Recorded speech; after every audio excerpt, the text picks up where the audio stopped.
Здравствуйте. Мы довольно редко говорим о памятных датах, связанных с нашей профессиональной деятельностью, но сегодня именно тот случай. Итак, вы смотрите «Детали дня», и 100 лет назад вышел в свет первый номер первой газеты в Коми-крае. Газета называлась «Зырянская жизнь», причем выходила она на русском языке. Вот об истории Коми, печати и ее перспективах мы поговорим сегодня с гостями в студии, главным редактором газеты «Республика» Валентином Тимченко и руководителем журнала «Арт» Ниной Новиковой. Здравствуйте, уважаемые гости. С праздником вас. Я думаю, что весь год под этой эгидой, как и под эгидой Года культуры, мы будем, наверное, жить. Первый вопрос, Валентин, будет вам, поскольку ваше издание взялось за целый цикл репортажей о том, как журналистских репортажей о том, как начиналась и развивалась как раз Коми-печать. Насколько сложно было нашим коллегам 100 лет назад? Добрый вечер. Вообще было очень сложно, потому что 100 лет назад появился первый главный редактор, первый журналист. Он какое-то определенное время был единственным журналистом в регионе, в Коми-крае. И с тех пор можно сказать, что волна журналистики, она не шла как снежный ком. Это развивалось очень медленно. Несмотря на то, что периодику в Коми-крае читали, но она была выписная, она была из других регионов. Это были публикации вологодские, архангелогородские. Ну, соседские. Да, соседские в основном. Вот. Но, тем не менее, интерес проявлялся. И потом с годами, конечно, после того, как начали выпускать другие издания, и русскоязычные, и комиязычные, уже интерес пошел как раз к развитию местной журналистики. Хорошо. Я знаю, что еще в 1909 году Калистрат Жаков пытался сделать, вернее, говорил о том, что крайне необходимо нашей земле издание именно на коми-языке. Почему вот тогда не получилось сделать? Это еще дальше, если мы говорим. Не знаю, наверное, времени пришло. Хорошо. И тогда вот коми-печать в прямом смысле на коми-языке, она отчет свой ведет с какого момента? Коми-му старейшая. 95 лет отметила Коми-му в прошлом году. Да, то есть чуть-чуть позже немножко, да. Но не сказать, что там большая разница, там в 5 лет буквально каких-то. И Коми-му под таким же названием сохранила, до сих пор выходит, издается в Республике Коми. И спустя 100 лет, почти 100 лет, ладно, что теперь это за издание, как оно изменилось? Как в целом Коми-печатное дело изменилось? Вообще очень сложно сказать, да, там, как оно изменилось. Если, например, анализировать конкретно там, издание Коми-му, то есть как оно выходило на коми-языке, так оно уходит. Если говорить по специализации, то оно такое же общественно-политическое. Но, наверное, тут нужно сказать про то, какие были материалы, какие были журналисты. Если, например, вот смотреть там, да, до 60-х, 70-х годов, то вообще, например, там сама роль журналиста самого, его в текстах как таковых ведь не было. То есть он был он передавал информацию. Репортер. Он был репортером, а позже, да, там, 90-е годы, я уже не говорю про последние периоды, мы видим ярко, как отражается образ самого журналиста в текстах. Ну, авторство появляется. Авторство. И сегодня такие уже искажения, там, особенно у молодых, да, ребят, которые занимаются блогосферой, когда уже роль журналиста выходит настолько на передний план, ты уже думаешь, а о чем текст? Мы видим журналиста, но мы не видим текст, мы не видим информацию.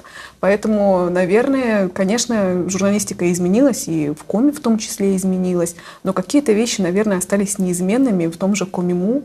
Вот, это и коми-язык, и подача, там, то, что это новости, то, что это местные новости, то, что это о нас, про нас. Наверное, это неизменно.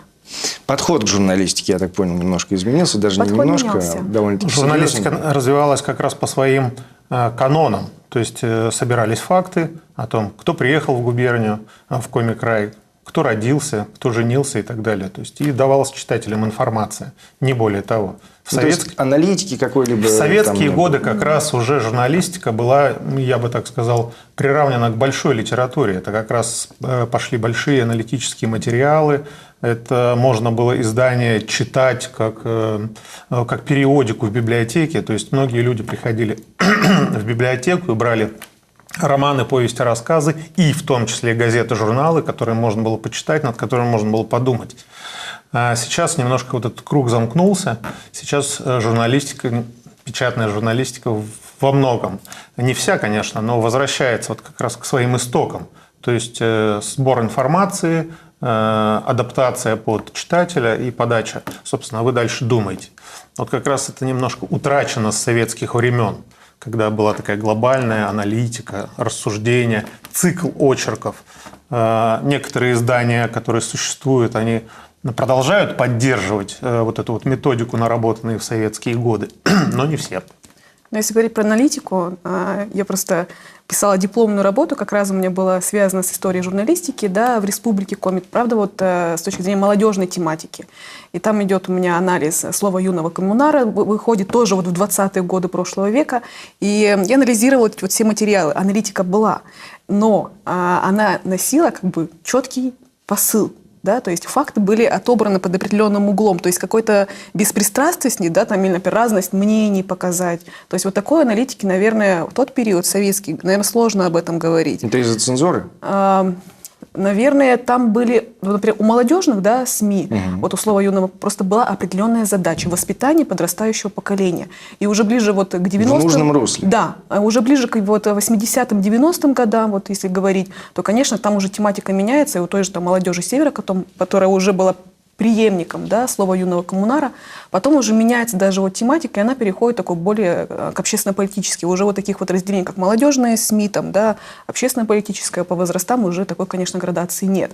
А если говорить по сегодняшний период, то понятное дело, что печатные СМИ уступают в плане оперативности, да, то есть есть интернет-издания, да, которые говорят сразу, моментально практически сегодня это доступно, да, моментально выдавать информацию.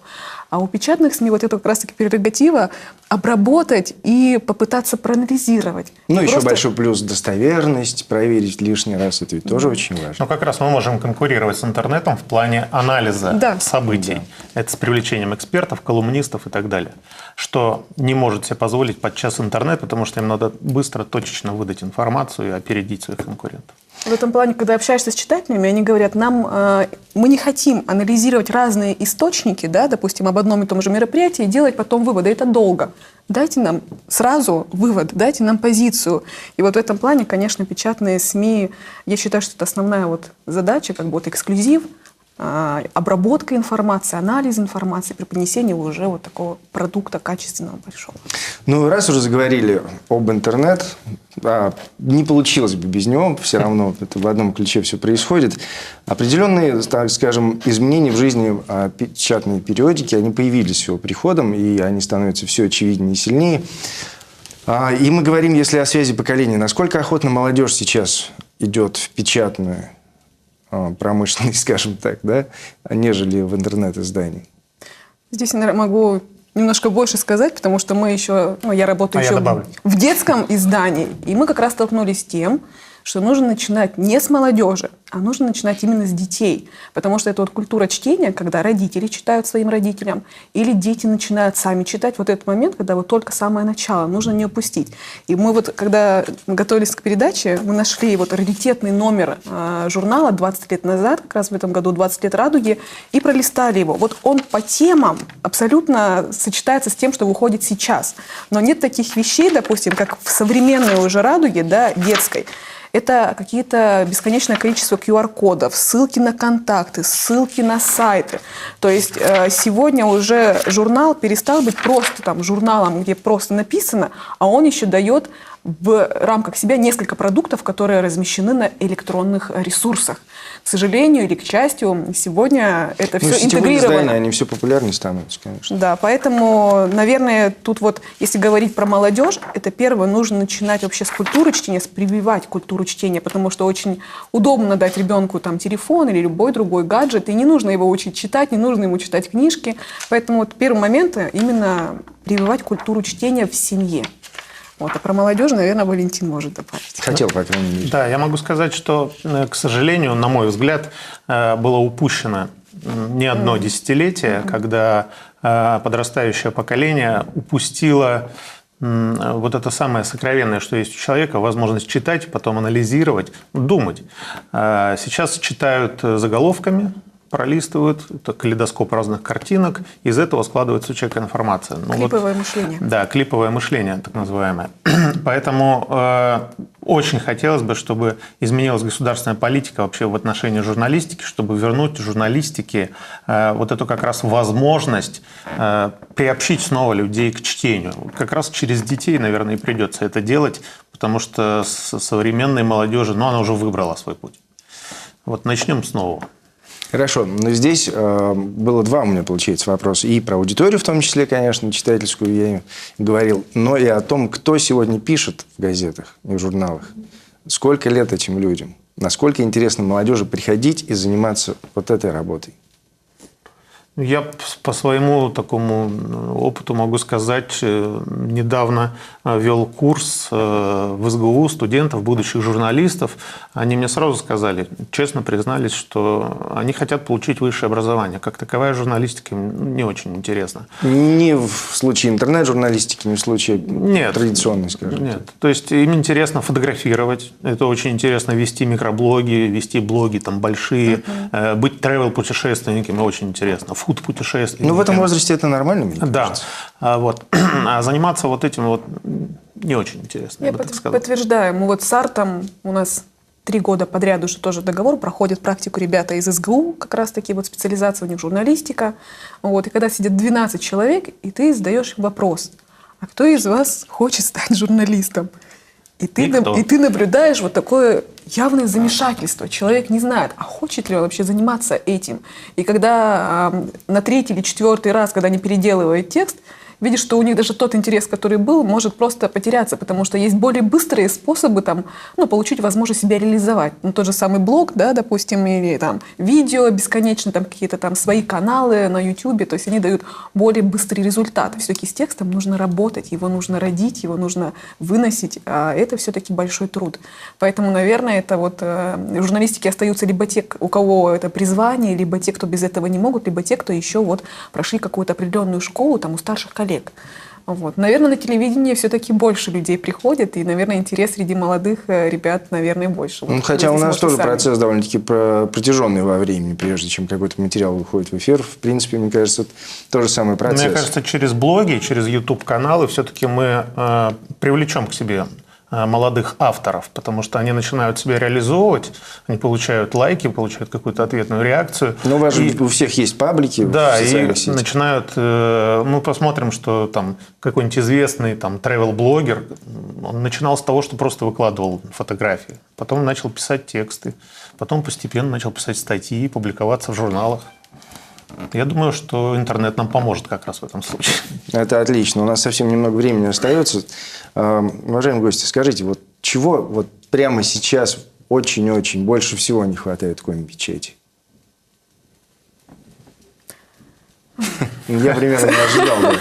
Сложный вопрос. Наверное, вот если говорить про... С кадрами мы разобрались более-менее.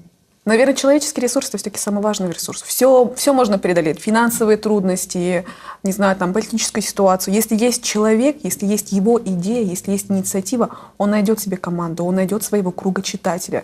Мне кажется, очень важно поддержать действительно молодых ребят, которые сегодня делают какие-то невероятные миксы там, из разных форматов подачи информации.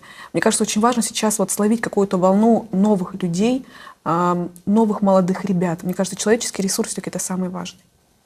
Контент спасет нас. Аминь. Наверное, да. Вот на этой позитивной ноте мы и завершим наш эфир сегодня. Всех причастных к делу Коми-печати еще раз с этой памятной датой. Ну а буквально через пару минут в продолжении темы смотрите фильм моей коллеги Любови Филипповой. Всего доброго.